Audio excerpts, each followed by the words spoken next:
Boiling point. अब boiling point पे देखिए बॉइलिंग पॉइंट को आपने समझना है। बॉइलिंग पॉइंट के लिए क्या होता है, आपको पता है कि जो एल्डिहाइड कीटोन्स होते हैं ये आपके क्या है, पोलर कंपाउंड हैं, ठीक है।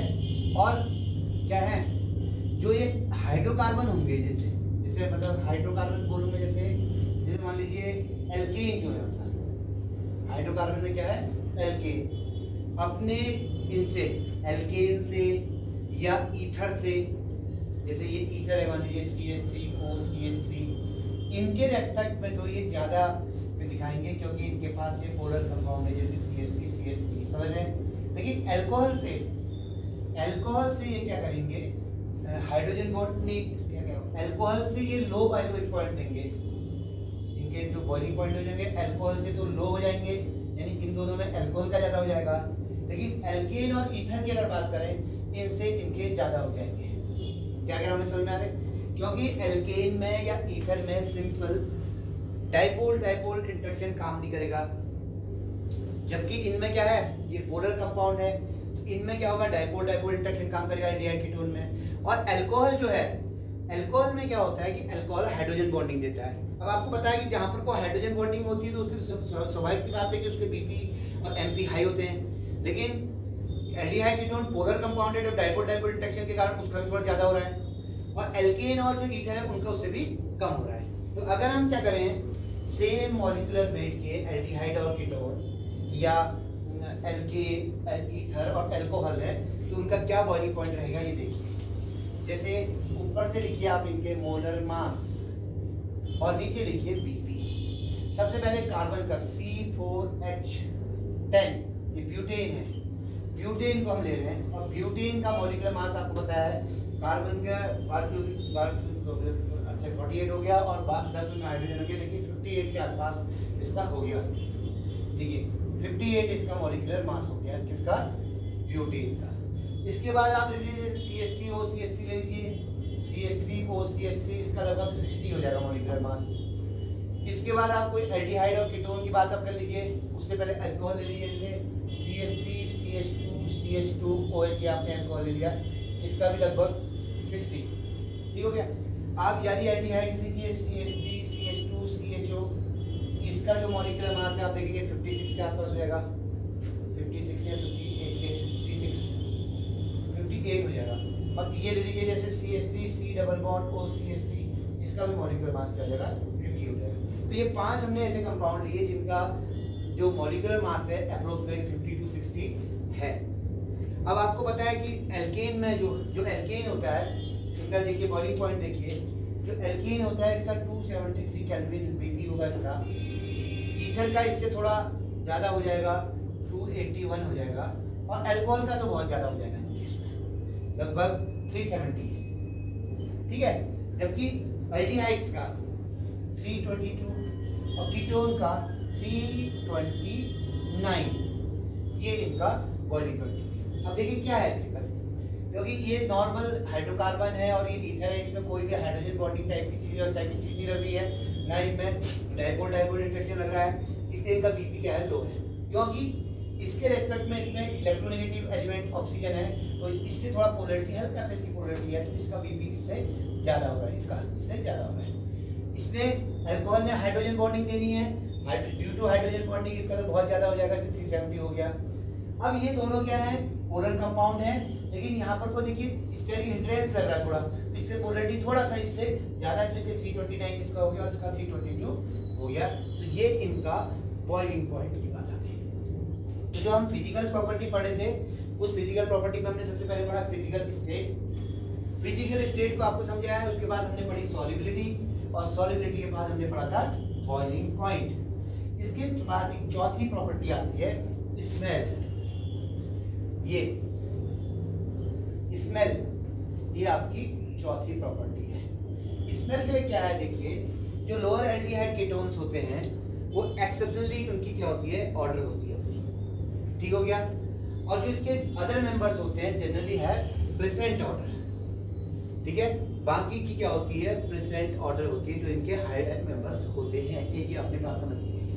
दूसरा क्या होता है, जैसे जैसे मॉलिक्यूल का साइज बढ़ता जाएगा, किसी एल्डिहाइड और कीटोन में क्या कह रहा हूं मैं, मॉलिक्यूल का साइज इंक्रीज होने के साथ जो इसकी स्मेल की प्रॉपर्टी है वो भी चेंज होते जाती है।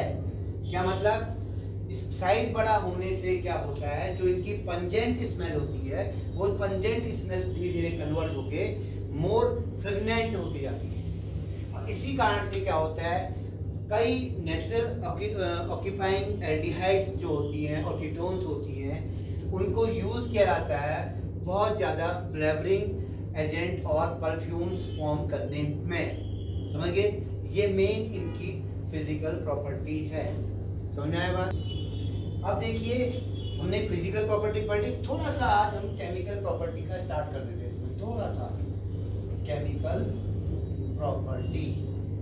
देखिए, केमिकल प्रॉपर्टी को समझने के लिए थोड़ा सा हमें एल्डिहाइड कीटोन के स्ट्रक्चर को समझना पड़ेगा ना। तो इसमें क्या है, देखिए C डबल बॉन्ड O है, इधर आप हाइड्रोजन जोड़ दीजिए या एल्किल ग्रुप जोड़ दीजिए और एल्डिहाइड कीटोन क्या है वो देख लेंगे। अब सबसे पहले इसकी हम रिएक्टिविटी न्यूक्लियोफाइल के रेस्पेक्ट में देख रहे हैं। ये आपको पता है कि देखिए ये पोलर कंपाउंड है, इसके ऊपर डेल्टा का नेगेटिव और डेल्टा का पॉजिटिव चार्ज होगा। न्यूक्लियोफाइल नेगेटिव कहाँ अटैक करना चाहेगा, इस कार्बन पे, क्योंकि इलेक्ट्रोफाइल पे अटैक करेगा। और इसके इलेक्ट्रॉन कहाँ चले जाएंगे, इस ऑक्सीजन के पास चले जाएंगे। ऑक्सीजन के पास चले जाएंगे, किस तरह की स्पीशीज ये बन जाएगी, O नेगेटिव। और न्यूक्लियोफाइल, ये ध्यान देना है आप लोग को, इस चीज की तरह की हमारी चीज बन जाएगी, इसको बल्कि न्यूक्लियोफाइल यहाँ लग गया, इसको नेगेटिव चार्ज हटा दो, लगने के बाद ये O नेगेटिव हो गया और दो जैसे जो भी ग्रुप लगे होंगे आपका वो ग्रुप लगे होंगे। ये वाला स्टेप जो होता है इस रिएक्शन का, ये स्लो स्टेप होता है। इसके बाद दूसरा क्या होता है, इधर एक फास्ट स्टेप इसमें होता है। इसकी रिएक्शन किसी एसिडिक मीडियम से करा देंगे, H पॉजिटिव से करा देंगे, तो ये एक यहाँ पर को कंपाउंड बन जाएगा OH न्यूक्लियोफाइल, ये और ये। समझ में आ गई बात? इंपॉर्टेंट बात क्या है, इस वाले उसमें जो हाइब्रिडाइजेशन था इस कार्बन पे, वो sp2 हाइब्रिडाइजेशन था इस कार्बन पे। जो यहाँ कंपाउंड बन गया, ये कंपाउंड, इस पे जो हाइब्रिडाइजेशन आ गया वो sp3 हाइब्रिडाइजेशन आ गया। तो आपने देखा यहाँ पर जो हाइब्रिडाइजेशन है sp2 से कन्वर्ट होके sp3 हो गया हाइब्रिडाइजेशन। तो sp2 से कन्वर्ट हो गया हाइब्रिडाइजेशन, sp3 हो गया। इसलिए जो कि एल्डिहाइड कीटोन्स होती हैं वो इस तरह की रिएक्शंस को फेवर करती हैं।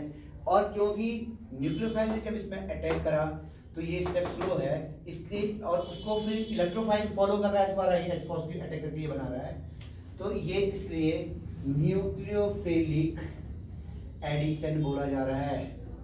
तो ये क्योंकि न्यूक्लियोफिलिक का अटैक जो हो रहा है वो क्या है, स्लो स्टेप है, इसलिए इसको न्यूक्लियोफिलिक एडिशन बोला जा रहा है। एक बात। दूसरी बात ये है, मैंने आपको बताया था जब भी कोई न्यूक्लियोफाइल अटैक करता है तो वहां पर को उसको इलेक्ट्रोफाइल क्या करता है, फॉलो करता है। तो जो उसमें पहला अटैक होगा, इसको आप समझ जाएं, इस रिएक्शन में जो फर्स्ट अटैक हो रहा है वो न्यूक्लियोफाइल का अटैक हो रहा है। फिर देन उसके बाद सेकेंड इसको इलेक्ट्रोफाइल क्या कर रहा है, फॉलो कर रहा है। यानी कि कहना ये चाह रहा हूँ, इस रिएक्शन पे इलेक्ट्रोफाइल भी अटैक कर रहा है और न्यूक्लियोफाइल भी अटैक कर रहा है। लेकिन क्योंकि न्यूक्लियोफाइल का स्टेप जो आप देख रहे हैं ये वाला, ये स्लो स्टेप है और ये दूसरा वाला इलेक्ट्रोफाइल का स्टेप फास्ट है। क्योंकि मैंने आपको बताया कि ये रेट डिटरमाइनिंग स्टेप होते हैं, स्लो स्टेप। किसी भी रिएक्शन का जो स्लो स्टेप होता है वो रेट डिटरमाइनिंग स्टेप होता है और इसलिए ये आपकी न्यूक्लियोफिलिक एडिशन को फॉलो करता है। अच्छा, इसमें एक और बात है, इसमें एक बात और है, जो ये न्यूक्लियोफाइल अटैक कर रहा है तो न्यूक्लियोफिलिक एडिशन हो रहा है ना। अच्छा, जो इसमें न्यूक्लियोफाइल होते हैं, अगर ये वीक न्यूक्लियोफाइल हो, क्या कह रहा हूं मैं आपसे कि वीक न्यूक्लियोफाइल हो, जैसे NH3 टाइप की चीज, वीक न्यूक्लियोफाइल में जैसे NH3 और नाइट्रो इसके डेरिवेटिव बोले तो क्या, जैसे ये CH3NH2 इस टाइप की कोई भी, ठीक है। तो जब भी क्या होता है, हम क्या है, अटैकिंग न्यूक्लियोफाइल आर वीक, इसमें लिखना है आपने, क्या है, जो अटैकिंग न्यूक्लियोफाइल है आर वीक, वो कमजोर है। एग्जाम्पल के तौर पे कौन, NH3 एंड इसके डेरिवेटिव्स जो होते हैं ये सब वीक न्यूक्लियोफाइल होते हैं। और ये जब अटैक करेंगे किस पे, एल्डिहाइड और कीटोन्स पे, तो ये क्या करेंगे, ये रिएक्शन तब हो पाएगी जब हम इनमें क्या लेंगे, इसको एसिडिफाई कर देंगे, यानी कि वीक एसिड की प्रेजेंस लेना पड़ेगा। हमको क्या लेना पड़ेगा? वीक एसिड की प्रेजेंस लेनी पड़ेगी। इसलिए इन रिएक्शन को हम बोलते हैं, क्या बोला जाता है? Acid catalyse nucleophile addition. तो उस केस में जो हमारा न्यूक्लियोफिलिक एडिशन होगा वो एसिड कैटेलाइज न्यूक्लियोफिलिक एडिशन होगा। क्या होगा? कहा मैंने एसिड कैटेलाइज्ड न्यूक्लियोफिलिक एडिशन की रिएक्शन वहां पर देखने को मिलेंगी। कैसे? देखिए, ये C डबल बॉन्ड O है, ये इसमें लोन पेयर होता है, ऑक्सीजन आपको पता है। इसमें H पॉजिटिव, कोई वीक एसिड लेंगे तो वहां से H पॉजिटिव मिलेगा, वो H पॉजिटिव इस पर अटैक करेगा।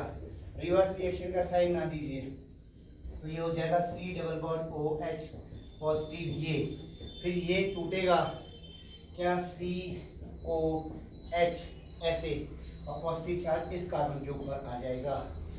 इस पर फिर कोई क्या करेगा? न्यूक्लियोफाइल अटैक करने के लिए आसानी हो जाएगी। न्यूक्लियोफाइल अटैक करेगा तो COH न्यूक्लियोफाइल कर, तब जाके ये रिएक्शन हो पाएगी। आगे बात समझ में? अब देखिए, सबसे इंपॉर्टेंट बात मैं आपकी बात बता रहा हूं आपको, relative reactivity of aldehyde and ketones in nucleophilic addition.